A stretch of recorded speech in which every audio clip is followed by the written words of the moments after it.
Hey everybody, Tim Anderson here again, and welcome to the next video in my new series about EverQuest 1 and EverQuest 2, doing comparison videos and other things related to these two games. This one in particular, though, we're talking about EverQuest 2. So the most recent video I did, the previous one, we talked about EverQuest 1. We talked about a lot of the things in the game that no longer exist, but used to exist. That was a weird camera jag. Oh, it's because the lift came up. Um, and we're going to be doing a similar video today. We're going to be talking about EverQuest 2, sort of the way it launched as, and sort of the evolution. The first videos I did in this series, I wanted to kind of look back at the nostalgia components because those are things that no longer exist. And even though they've done progression servers, which were amazing, and there's a lot of really cool stuff on those progression servers, I love them. I've played all of them. There obviously are still some things in EverQuest that I really miss and I really would love to see come back, even though I know they won't. So I'm going to be talking about the nostalgic components in this first EverQuest 2 video, and then beyond this, we're going to be getting into um, a lot of the other stuff, because in my mind, even though I have a lot of love for EverQuest 1 because it was my first MMORPG, EverQuest 2 is still my favorite of the two games. And if I had to pick between Lord of the Rings Online and EverQuest 2, I still feel like Lord of the Rings Online is probably going to win in the writing category. Lord of the Rings Online will, but EverQuest 2 wins in the I think it's a better game, like overall. EverQuest 2 did a lot of things right. I loved raiding in this game. I have a lot of good memories here. So, if you love EverQuest 2 and you want to know more about this game, you want to hear me talk about it, you have good memories, you still play it, maybe you don't, doesn't really matter. Do me a favor, subscribe to the channel and hit the bell icon because I'm going to be doing a lot of additional EverQuest 2 content as well as EverQuest 1 content over the next few months here on my YouTube channel. And of course, leave a like, comment below, and of course, don't forget to join our Discord. Links are in the description down there, and you can come hang out with my wife and I and our community and my brother and talk about EverQuest 1, EverQuest 2, other games, and all the other things that I do here. So, without further ado, we are in Keleth, and this is a character that I don't actively play anymore, and I have not played since 2000 and don't remember, 10, 11. This is my old ranger. I did move him over to the Saga Lucemia Guild when we kicked that up. But this is the character that I ran through the Kunark expansion and then didn't really play much beyond that. I don't even think I got the final version of Eagle's Talon, if I'm remembering correctly. I think this is not the mythical version. This is just the epic version. So I didn't ever finish the mythical weapon with him, but he's still a very cool character. I love this ranger. Of course, I love the gear that he has. Just a lot of really cool stuff. Appearance gear. He's got the raptor scale stuff. Again, I haven't played this character in a very long time, but let's run around and talk about a few things on my list today for EverQuest 2. So I do want to start with, for me, I think one of the things that I really miss about the original game, which are no longer around even on the progression servers, which is the Isle of Refuge, of course. That's there these days on the progression servers, but what we no longer have is the progression path that went from the Isle of Refuge to the starting neighborhoods, and then needing to do your citizenship quests for either Kinos or Freeport, and then going through your archetype quests. So if you started off as like a paladin, it would be like, you would start off as a fighter, and then you'd go to Crusader, and then eventually go to Paladin. And I remember correctly, it was like a 20 level arc of going from like level 1 to 10, and then you were Crusader, and then 10 to 20 you were Crusader, and at 20 you got to pick Paladin. Something along those lines. Those don't exist anymore, and I really do have fond memories of going through that arc of really becoming the class that you were going to be, as opposed to just, this is what I'm at character creation, and there's never any progression beyond that point. That's a personal thing. Not everybody's going to agree with me on that, but that's just one of the things that I do miss. And one of the things I have very fond memories of from the beginning of this game is the freaking voiceovers, which I'm not in Kinos right now. Kelethan got added way after launch. But this game was one of the first games I remember where you would run around and NPCs would be talking and all this stuff was voiced, and there would be, NPCs wandering. yeah, like wandering around, and some of them would talk without being prompted. Um, and just all this really cool voiceover content that didn't exist in MMORPGs up until this point. And until Star Wars The Old Republic came out, this was the most voiced game out there. Then Star Wars The Old Republic came out and it was fully voiced, and then Elder Scrolls Online has kind of taken that banner and ran with it and created a game that has even more voice content than any other previous game. But I still, that's one of the things I have very fond memories of this game, is like logging in and getting to Keynos and being like, oh my god, the whole city's voiced. Like, there's NPCs wandering around, the kids are talking to each other, they're laughing, they're talking. Every NPC I talk to has a line of dialogue. All the quest NPCs have lines of dialogue. Just having it be fully voiced was, well, not fully voiced, but mostly voiced is really cool. And of course, you cannot forget the fact that Christopher Lee did the voiceover for Lucan. What was his name? I don't even remember the guy's name anymore because I didn't play Evil. On our side, it was Fiona Vi, who was voiced by that blonde actress who I can't remember her name either off the top of my head, and I probably should have researched that before this video. But I do remember Christopher Lee because he factored heavily into the marketing campaign when this game was first coming out, because he was at the height of his like Star Wars and Lord of the Rings era like fame. You know, his this resurgence in his career as like this bad guy in these favorite franchises that we all loved as nerds, and then to have him voice, is it Lucan Delir? I'm I'm I don't know if that's right or not, but the fact that he was doing voiceover was a huge thing at the time, and it really was something that we all loved to see. Crafting, yeah, crafting in this game back in the day was a lot different than it is today, and I still think the crafting today is fun, especially if you get into guild writs, because those are a great way to earn guild experience points, as well as the points that you can use for yourself to get specialty items and so on and so forth. But it's a quick way to level up the guild, and it's really easy these days. But back in the day, one of the things I loved about crafting in EverQuest 2 was it was difficult. It was very interdependent on the other crafting classes. So if you were a weaponsmith, as an example, you needed wood and you needed leather. You would need things from other crafting classes, and it wasn't just a simple matter of, buying things. It was, oh crap, I need a woodworker friend who can make me these subcomponents, and oh crap, I need a leatherworker friend who can make me these subcomponents. And if you were making armor, you needed somebody who was making cloth components as well. So it was this very interdependent thing where all of the crafting classes came together to sort of help each other out. They eventually got rid of that, and now you don't have that dependency on other classes anymore. And of course, the other big thing that I remember is the crafting stations used to kill you when you used them. And so if you were trying to craft on autopilot, and you weren't really paying attention, you could die. Literally, you could die while crafting. And I don't know if I remember how to get over to the crafting station because it's been a while. It's been a long while since I played this. Because even though we did the progression server, we did the Kaladin progression server a couple of years ago. This is not the right way. I don't remember. That was just classic, so we were just off in Rivervale and stuff, and never ended up making our way to Kelethan.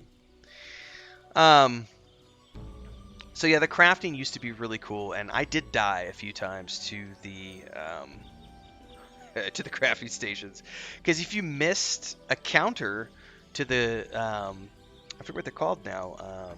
The complications. If you missed a counter, if you didn't fix the complication, you get a kickback effect from the crafting station, and it could literally one-shot you. It was very brutal, and it's something that I do have fond memories of. Ooh, what is this machine over here? I'm totally gonna run over here and look at this. Gearhart's Forge? Tinkered Portal. I don't even know what this is. Step into the Tinkered Portal guy? Yeah, no thanks. I don't know where that goes or what it does. So I'm gonna pass because I haven't played in a long time, so I don't know what's what anymore. Oh wow, yeah, the music. You can't forget the music in EverQuest 2. The music is amazing in this game, and when it first launched, it was mind-blowing in the amount of music it had, the legacy of the score. It was just, full orchestral, and again, that was one of those things where, along with it having the most voiceovers of any game at its time, it had the best soundtrack of any game that had ever launched. It was very much a AAA production, and I still feel like it's just unfortunate that World of Warcraft launched at the same time, because that game took the world by storm, and it kind of stole the thunder that I feel was. I'm not bitter about it, but it's one of those things where EverQuest 2 has always been, like, I feel like a shadow of what it could have been had World of Warcraft not come along at that point in time. Um, in any case, music was great, and I did love the fact that back in the day, this goes back to my fast travel comments from the EverQuest 1 video, and how back in the day EverQuest 1 used to have limited fast travel, and it made the world feel much larger. This game also had limited fast travel when it first launched, and you had the Griffin waypoints, which would help you get around zones a little bit quicker, but you had to do these egg quests for each particular zone you were in to get eggs for the Griffin towers before the Griffins would allow you to use them. So first you had to discover them, then you had to do a quest to get the eggs, and only after you had done that quest were you allowed to then use those fast travel waypoints to get around within the zones. And I feel like that was something that was very brilliantly done. And in the early days of this game also, you still had wizards and druids who were able to port you around, but you did have to get, as I remember correctly, I think you had to go to a druid portal and pick a flower from that druid portal, and once you had that flower with you, it would allow you to teleport to that particular druid ring. And the wizard spires, I think it was like a stone or something, but you had to have those. I can't remember if you had to have them in your inventory, if those got added to like a key ring, but I do remember you had to go to the rings first, or go to the spires, pick up that item, and then you could be ported to those locations. And that's something that's gone away now, and you could just automatically use all the druid rings, and you can automatically use all of the griffin spawn points. So that's something that I do kind of miss from the original game. And of course, the combat, because when this game first launched, it was very much a successor to EverQuest 1. And this is actually going to tie into the final point I have about the fact that this was just a natural progression from EverQuest 1 to EverQuest 2. They did a very good job in terms... Is this the crafting hall over here? I might... Maybe. I don't remember. But to find out. That's a restaurant.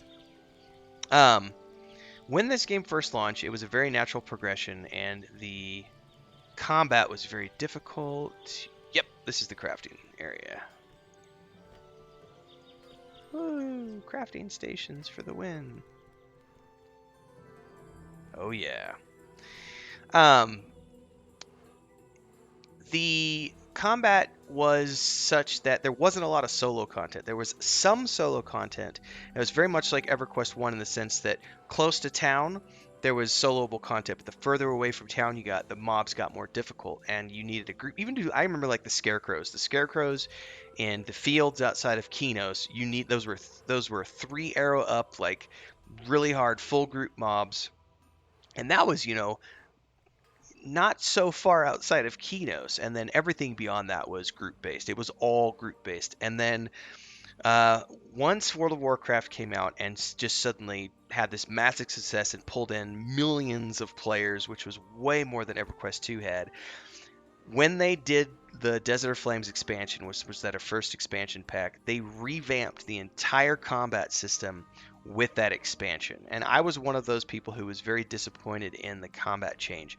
That didn't stop me from playing this game. By the way, I played this game for like 7 years after that, and I loved it, had great fun. I loved the Prismatic 2.0, the Peacock Quest in Desert of Flames, excellent quest line, Kingdom of Sky, amazing storyline.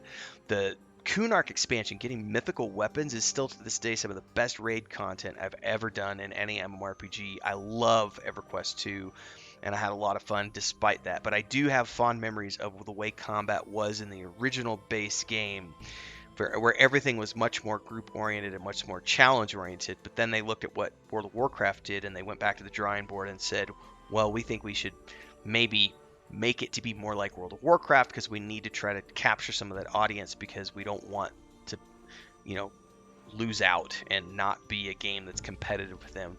And so in essence, they kind of dumbed down EverQuest 2. Look, listen to that music. Sorry, I'm just like, that music is so amazing. Duck